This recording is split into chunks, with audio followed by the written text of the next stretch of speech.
What is up, all you beautiful people? It is I, AkemiTCG, back with a brand new video. No face cam, but we have a new updated Rikka deck profile. I got top 16 at a regional with this updated Rikka deck profile, and I'm super excited to share it with you guys and give you guys, a little bit of the goo. I'll talk a little bit about my matchups before I go on, and then I'll talk about what this deck does, just basically an overview. If you guys are brand new to this deck, you're like, oh, what the heck is a Rikka? I want to play Planters format. What do I do? And then thoughts about this deck going forward. Okay, so basically the matchups I played against was mostly a lot of tiers and a lot of sprites. My hardest matchup that I faced was Fluondarees. Basically, if they're going first, they have the whole setup. It's really hard for this deck to recover, especially nowadays.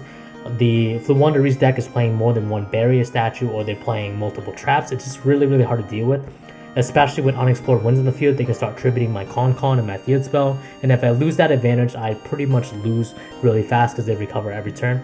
But other than that, the only other match I lost against was against Tier. Game 3, I was going first, 6 minutes left on the clock. I just completely bricked. I played completely unplayable. I set 3 and pass, he evenly matches me, makes a full sprite board, and then I lose there. But other than that, pretty much, I've never gotten 2-0'd in any circumstance with this deck, like ever, since I've started playing it. So, if you guys give it a heads up of what it does. Basically, Rikkas rely on Rikka con and tributing your opponent's stuff on both your turn and their turn for costs to activate their card effects, which gives you a lot of momentum and a lot of advantages.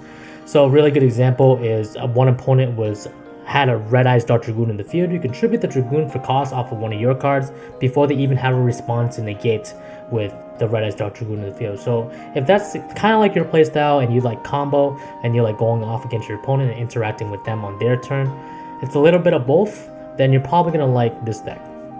So here is the Rikka deck profile. Onto the main deck, we have 43 cards, and I am playing the good monsters. To start, we have one Sunseed Twin. I only really need one. You really never want to draw into this. If it happens, if you draw into it, whatever, it's not a big deal. But it really sucks because if you draw this and Sowing in your hand, you're in a pretty bad spot, especially if you only play one Sowing. But basically, the reason why you only play one Twin, it's kind of like your Garnet, and it combos off with Sunseed, Genius, Losi. I played 3 Losi. This card is really good. You normal summon it, and then you go into the Link 1, the tree, and it essentially becomes full combo. So if they can't stop the Losi, then you have full combo, and you still have 4 cards in your hand. And in mid combo, you're gonna get a 5th card in your hand, so it's super nice. Anyway, so Losi is full combo, so that's why I upped it up to 3, and I'll explain more about my thoughts in a second. The Rikka package, I am playing 3 Petal.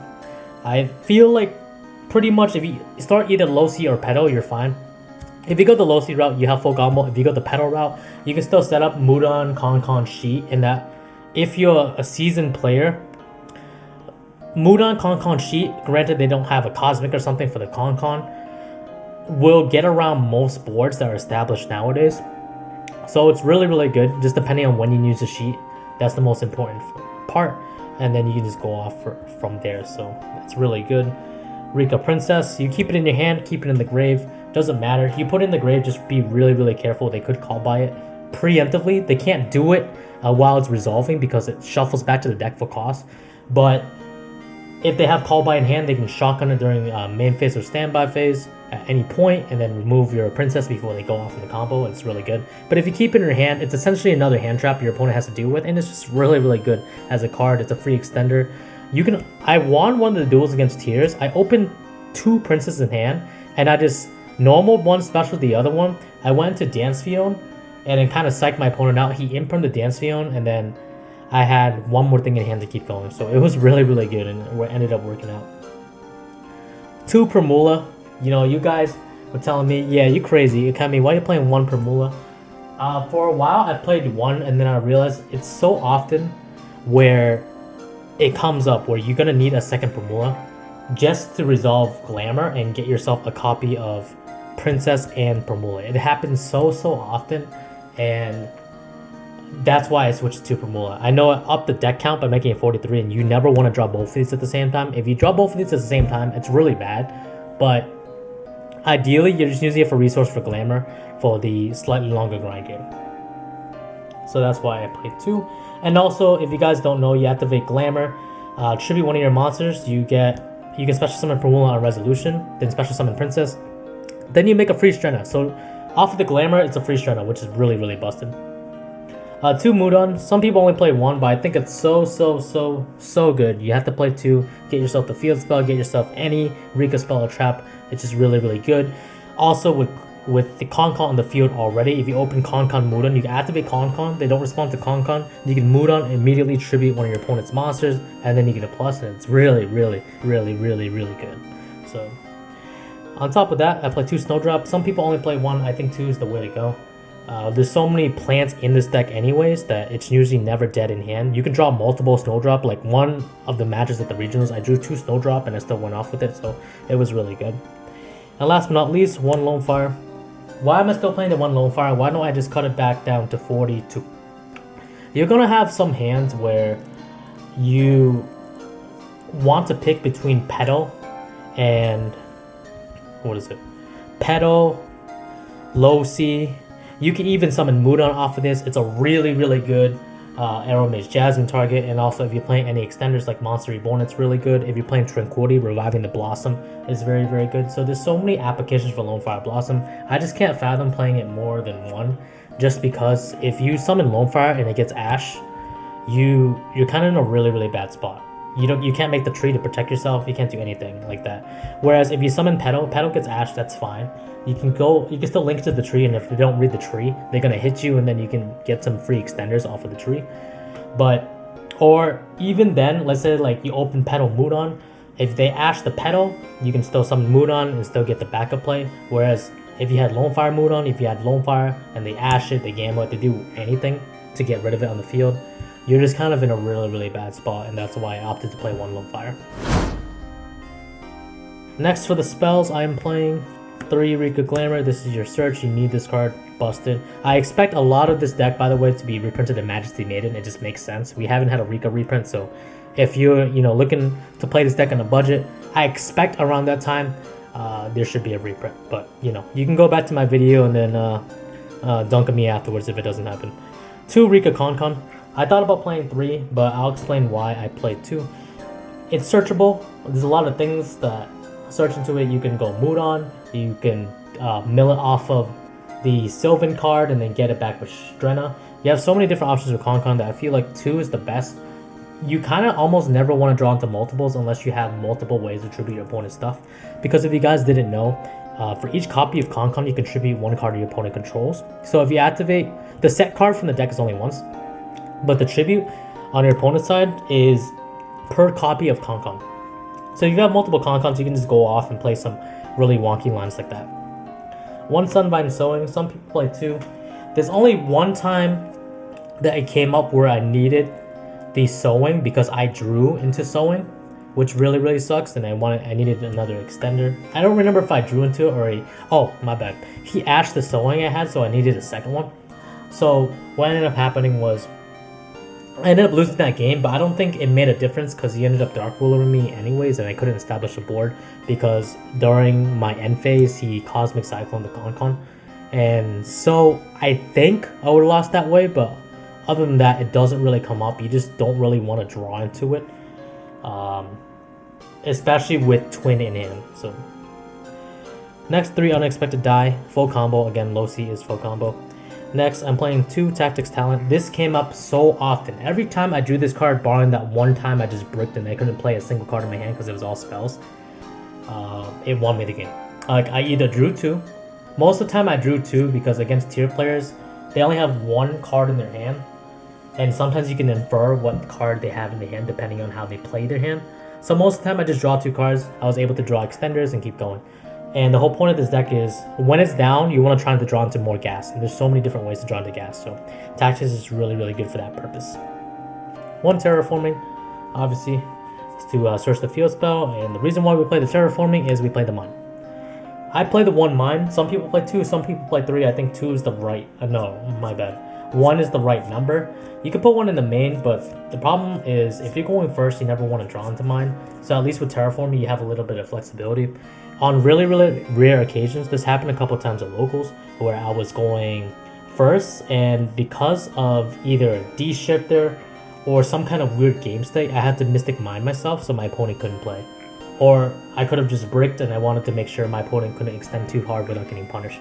So sometimes I do Mystic Mine myself. Like I would normal summon a monster, then Mystic Mine myself. 1/1 free extender. If you're not playing this card, that it's just good. It's good. And then Monster Reborn. I think Monster Reborn is one of the most busted cards in this deck, period. Like you revive your stuff, you revive your opponent's stuff, you go for game, you revive your Petal, you revive your Lone Fire. So many different options with this card.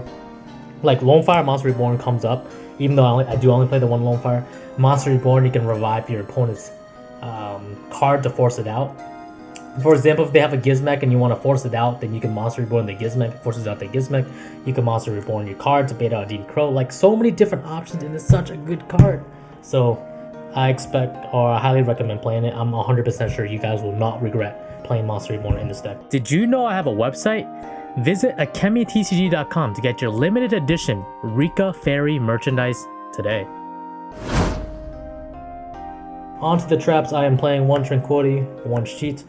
Did Tranquility come up? Okay, so Sheet comes up, obviously. Did Tranquility come up? So I realized this is a win more card most of the time. By the time I have Tranquility, I've already won, and if I drew it in my opening hand, it never really fully does the job. So what I'm gonna do, live replacement, I'm gonna replace Tranquility with Flurries right now. I'm gonna try it out, and I'll let you guys know if I like it better. Because Flurries does let you tribute your opponent's stuff as long as a Rikka card you control was tributed.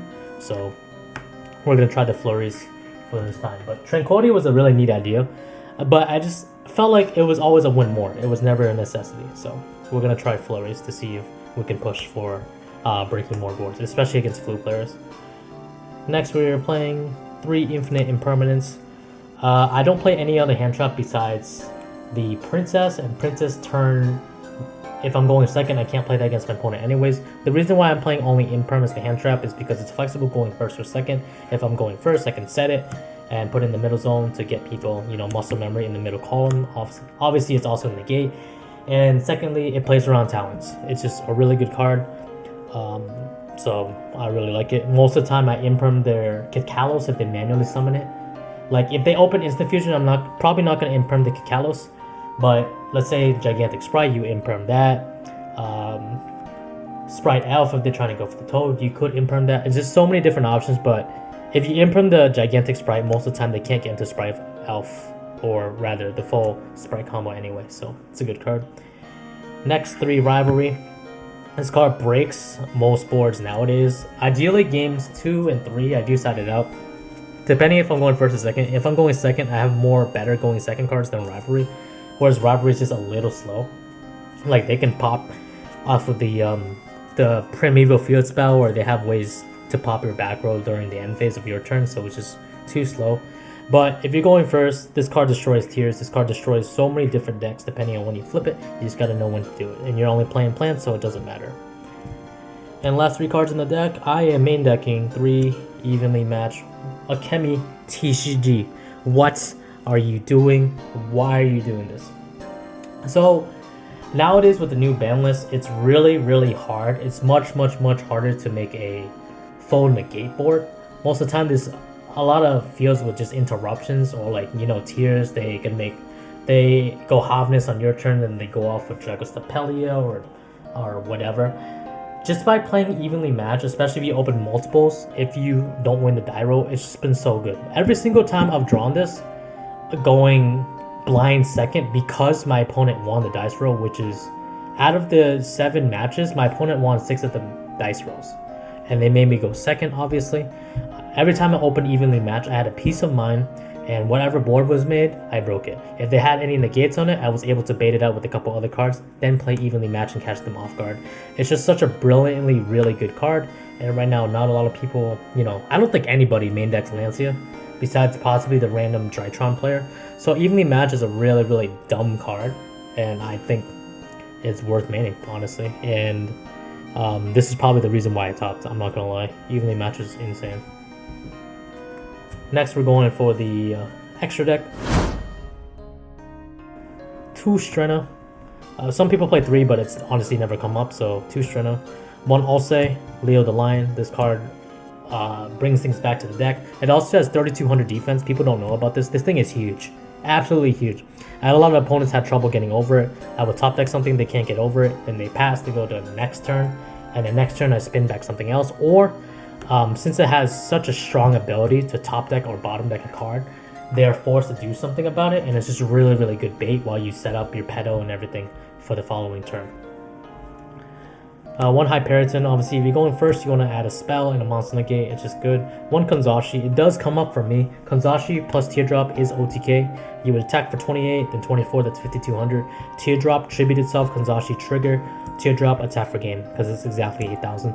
So it does come up, and I see why people don't play it, because you know it makes the board super polyable. But if you're going for game, it's really good. But also it protects your stuff and also revives stuff too, which people do forget like all the time. It revives stuff from either player's graveyard, and it's actually a disgusting card if you use it properly. So I play 2 Teardrops. People only play 1. I think 2 just comes up a lot because sometimes, well, for me personally, I don't have access to Strenna. Or I can make Strenna, but I can't always tribute it on my turn because I want to be able to tribute it on my turn to go off. So with the Teardrop, making Teardrop on your turn makes it into 1 tribute on your turn and 1 tribute on your opponent's turn. Is just really, really disgusting if you really think about it, because that's 2 tributes off of 1 card. Whereas Strenna, you have to wait for it to be tributed in order to get the Teardrop back, and even then, it's only 1 tribute. You don't get 2, so that's why I play the 2 Teardrops. Plus, a lot of people are caught off guard when they summon the second one, because they think I have to recur the one for grave. Links, I'll play 1 Dance Field, the card's good. Melius, 2 Dryas. People play 3 Dryas. I think 2 is the right number. I never had a time where I wish I played a third one. And you go for 2 mid combo anyways. And then 2 Healer. I used to play 1, but I realized it's a free search if I play the second one, so that's why we're playing the 2 Healer. 1 Aromatherapy Jasmine. 2 never comes up like ever nowadays that I understand how to play the deck better. And 1 Bengal Lancer. That's one of the strongest link 4s in the deck. And it's very versatile because you can summon it and don't do anything with it. Bounce something on your turn, bounce something on the opponent's turn, and if it dies, you can bring it back. So you don't have to always bring it to the graveyard to recur it. You can just summon it, leave it on the field, and hopefully your opponent forgets about the effect. That happens all the time. Onto the side deck, 1 Appointer. Has it come up? No. I think I'm going to swap this with different Dimension Ground and see if I like it, just to mess with my opponent if I'm going first.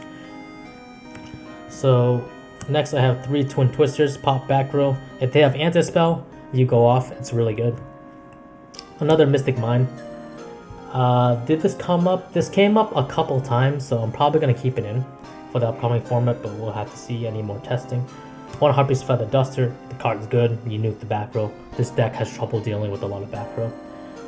3 Dark Ruler. I feel that this should still be a side deck card. There's a lot of random road decks out there that make really dumb boards and you just want to be able to deal with them, so that is the answer.